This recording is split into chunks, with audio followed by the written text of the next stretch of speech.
صبح صبح ایک خواب کی دستک پر دروازہ کھولا، دیکھا سرحد کے اس پار سے کچھ مہمان آئے ہیں۔ آنکھوں سے مانوس تھے سارے، چہرے سارے سنے سنائے۔ پاؤں دھوئے ہاتھ دھلائے، آنگن میں آسن لگوائے، اور تنور پر مکی کے کچھ موٹے موٹے روٹ پکائے۔ پوٹلی میں مہمان میرے پچھلے سالوں کی فصلوں کا گڑ لائے تھے۔ آنکھ کھلی تو دیکھا گھر میں کوئی نہیں تھا، ہاتھ لگا کر دیکھا تو تنور ابھی تک بجھا نہیں تھا، اور ہونٹوں پر میٹھے گڑ کا ذائقہ اب تک چپک رہا تھا۔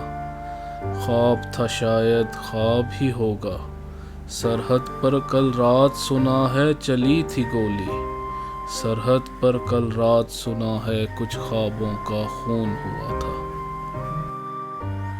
آج پہنچا ہوں لاہور کے ریلوے اسٹیشن، آپ لوگوں سے 1947 کی پارٹیشن کی تاریخ کو بیان کرنے، اور جب 1947 کی پارٹیشن کا ذکر ہو تو لاہور ریلوے اسٹیشن سے بہتر جگہ کیا ہوگی۔ یہ ریلوے اسٹیشن عینی شاہد ہے لاکھوں لوگوں کی ہجرت کا، کئی درد بھری کہانیوں کا، کئی مصیبتوں کا، کئی آفتوں کا۔ کس طرح ایک ہی رات میں لوگوں کو اپنا گھر بار، کاروبار سب کچھ چھوڑ کر جانا پڑا۔ کئی لاشوں سے بھری ٹرینیں اسٹیشن پر پہنچی تو ہر طرف آہو بکا تھی۔ ایک طرف آزادی کے خواب تھے تو ایک طرف درد بھری کہانیوں کی داستان۔ آج وہی بیان کرنے یہاں پہنچا ہوں۔ لاہور اسٹیشن کا سامنے کا حصہ قلعہ کی طرز پر تعمیر کیا گیا ہے، اور کہتے ہیں کہ اس کے مینار بم پروف ہیں۔ اس اسٹیشن کی بلڈنگ 1849 میں تعمیر ہوئی تھی۔ اسٹیشن پر اسلحہ اور سامان ضرب و حرب رکھا جاتا تھا، لوگ خود بھی یہاں چھپتے تھے۔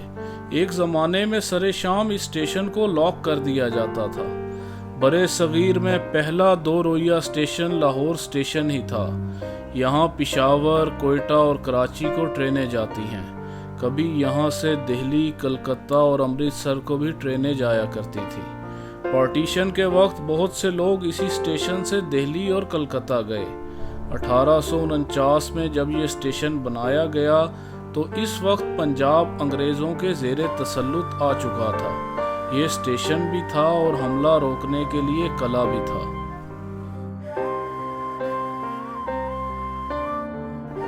تاریخ تھی 14 اگست 1947، آج سے 76 سال پہلے۔ چاروں طرف گہما گہمی کا ماحول تھا۔ ایک طرف لوگوں کے اندر آزادی کی خوشی تھی تو دوسری طرف کئی لوگوں کے لیے ہجرت کی قیامت۔ برے صغیر دو حصوں میں بٹ کر پاکستان اور ہندوستان کی شکل اختیار کرنے والا تھا۔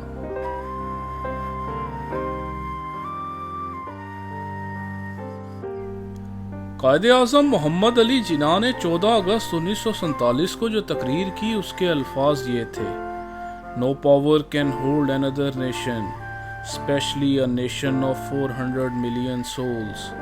Nobody could have conquered you, and even if it had happened, nobody could have continued its hold on you.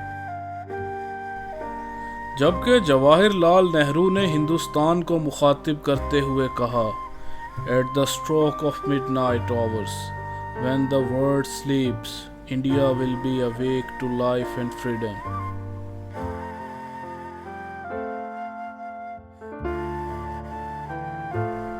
کچھ لوگوں کے اندر تو آزادی کی بے حد خوشی تھی تو کچھ لوگوں میں شدید مایوسی۔ انگریزوں نے ڈیوائیڈ رول کے تحت ہندو اور مسلمانوں میں نفرتوں کے بیج بو دیے تھے۔ وہ مسلمان اور ہندو جو کبھی بھائی چارے سے رہا کرتے تھے، جن کی عبادت گاہیں ساتھ ساتھ ہوا کرتی تھیں، وہ اچانک ہی دشمن بن چکے تھے۔ کہتے ہیں کہ اس رات بارش بڑی شدید ہو رہی تھی اور لاکھوں لوگ اپنا سامان سروں پر اٹھائے ہجرت کے لیے اسٹیشن پہنچ چکے تھے۔